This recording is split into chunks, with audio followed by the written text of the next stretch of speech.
Good evening, everyone. Thank you so much for joining me here at the First Alert Desk.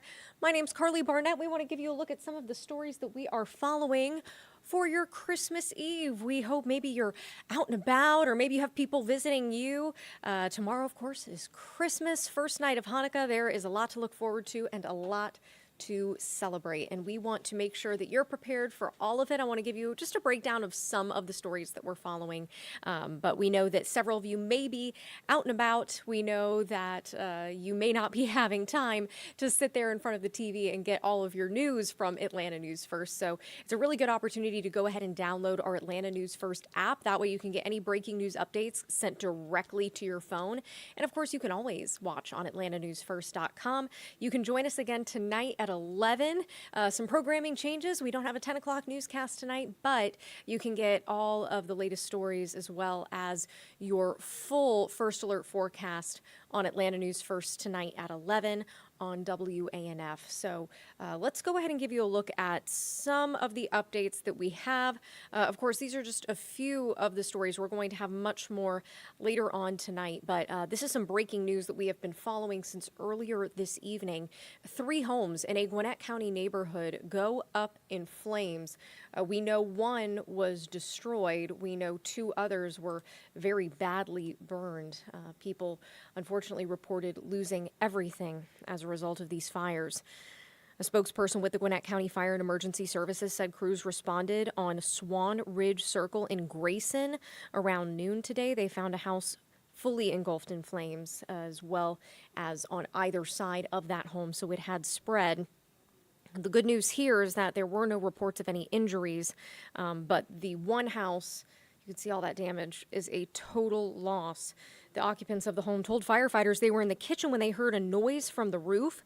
The fire department's spokesperson said occupants then saw the fire and they went to tell family members, who all evacuated. A woman told Atlanta News First that she heard almost like a popping sound, and that's when she said her boyfriend realized the house was on fire. They got out just in time, but they did lose everything, including, she said, her mother's ashes. So we know this is awful to happen anytime, but especially ahead of the holidays when we know so many people are trying to visit with their loved ones, thinking and reflecting on positive, happy memories. I mean, you just never expect this to happen. The fire department said the American Red Cross is helping 6 adults and 1 child who have all been displaced as a result. Still no word on the exact cause of the fire, but of course that is under investigation tonight. All right, we'll go ahead and take you back out here live. Something else important to keep in mind when you are visiting with your loved ones, there's a lot of sickness going around. So just keep that in mind maybe before you go in for the hug, or maybe if you're contemplating if you should show up to that Christmas party tomorrow or not. We had a reporter, Patrick Quinn. He went to Children's Healthcare of Atlanta, who says they are seeing more flu cases across all of their emergency rooms and urgent care centers. In fact, they say so much so that patients are probably going to expect longer wait times if you're in need over the holidays. And this isn't just here in Metro Atlanta. This is happening all across our state.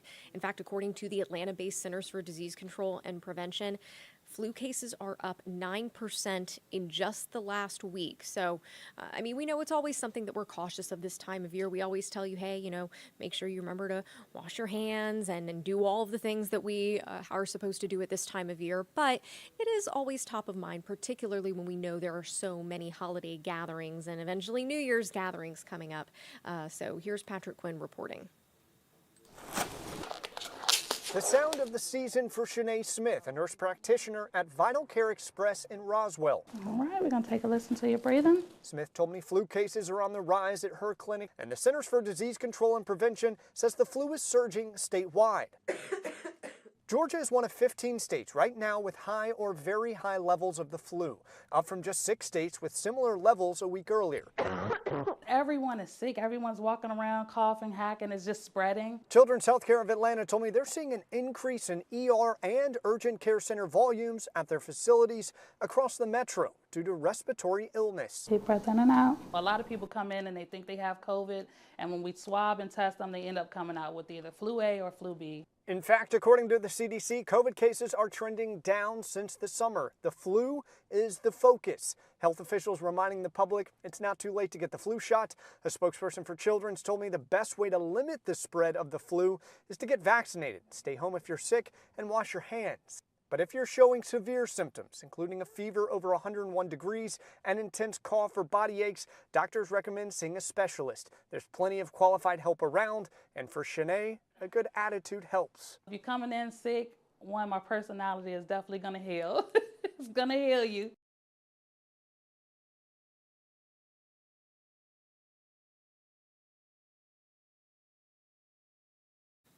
So again, this is not information that is new to anybody. However, always a very important reminder to just go ahead and maybe need to isolate yourself if you're feeling a little crummy, or go ahead and maybe head to the doctor if you get a chance, but do keep in mind that those wait times will be longer, like Patrick said.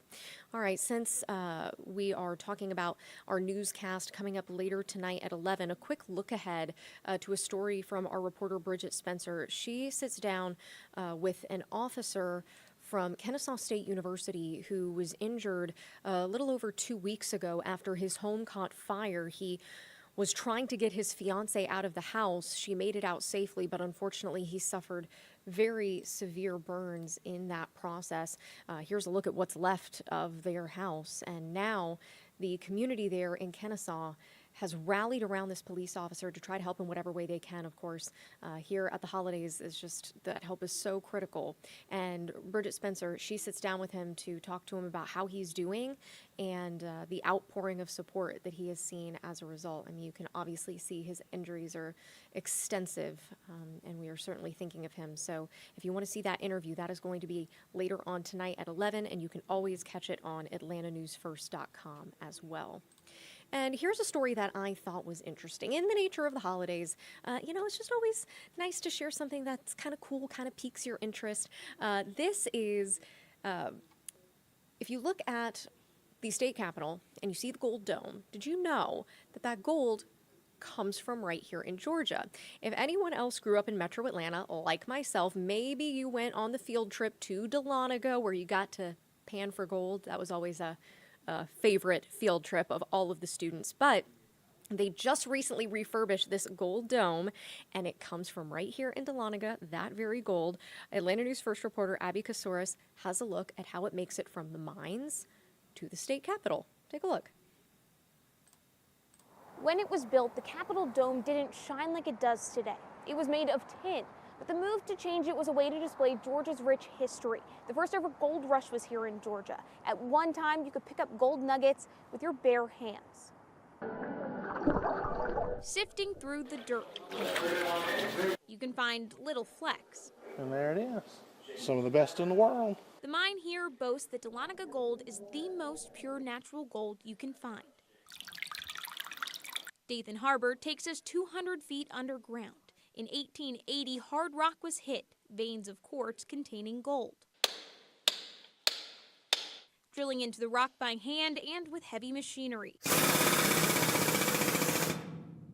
This is how miners would have done it back in the day. For Dahlonega to help Georgia shine bright, to be on that Capitol Dome, when the sun hits it, there's nothing like Dahlonega gold. The Consolidated Gold Mine and Christen's Gold Mine donated the gold for the project. Gold here is getting harder to find. This 140-year-old stamp mill would have been run 24/7. Now they just run it to show visitors. Their operation still enough to make this large jar, about 12 ounces of gold. On top of the dome, 40 ounces, roughly the size of a soccer ball, spread thin until it becomes the thickness of a gum wrapper. The fact that our small businesses here in Dahlonega can have such a big impact on the entire state, it really is just amazing. It's that pride you can see all over town. Gold ribbon, gold clocks, gold towers, and even gold handles to the Gold Museum. In 1828, a hunter stumbled upon a rock containing gold. He wasn't quiet about it. Thousands of prospectors hungry for gold flooded the town, forcing out the Cherokee Nation.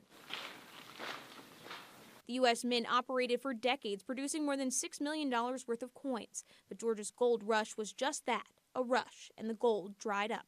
Senate Majority Leader Steve Gooch, who represents Lumpkin County, traces his lineage back 6 generations to his great-great-great-grandfather, who moved to Georgia during the gold rush. To him, the dome is symbolic. It stands for a lot of things to a lot of people. It stands for liberty and justice, and it stands for opportunity for our country and our nation and our cities and counties around the state. The dome was first replaced in the 50s, then again in the 80s. And just this year, after months of scaffolding and crews removing the existing gold, the dome now shines bright, a symbol of opportunity and a symbol of our state. The marble flooring produced in Tate, Georgia, the carpet in Dalton, Georgia. The gold on top of the dome is a part of a nearly $400 million renovation project. In Atlanta, I'm Abby Casores. Isn't that neat? I hope you found that as interesting as I did. Like I said, maybe it's because I have fond memories of getting to do that field trip there in Dahlonega. Well, tomorrow, something to keep in mind if you are going out and about, maybe you're looking at Christmas lights and you want to know what your forecast looks like. We have a 6 p.m. and an 11 p.m. newscast tomorrow. A little bit different, of course. You can always tune in on Atlanta News First, but a little changing with our program. And again, that's why it's so key to have AtlantaNewsFirst.com and our Atlanta News First app at your fingertips, so that you can know what the weather's looking like for any light looking that you're going to do, any visiting with family that you're going to do. We want to keep you informed of all of it. Looking at lights in neighborhoods was always my favorite tradition growing up. I mean, we still do it. My family and I still do it. They were just in town. We did a little early Christmas celebration and got to look at we like to drive through neighborhoods and look at everyone's light displays. I've never been handy with it myself, so I like to enjoy other people's lights. Well, I hope that everyone has a fun and safe holiday. We hope that you get the chance to gather with friends, family, and loved ones and eat some really good food while you're at it. Hey, if you are a kiddo out there and you are watching, make sure you go ahead and get to bed, because you can keep watching here on Atlanta News First, the NORAD Santa Tracker. I haven't checked it in a few minutes. I'm not sure where Santa's at right now, but we know this is a big night for him. He's really busy. So everyone stay safe, take care, and have a Merry Christmas.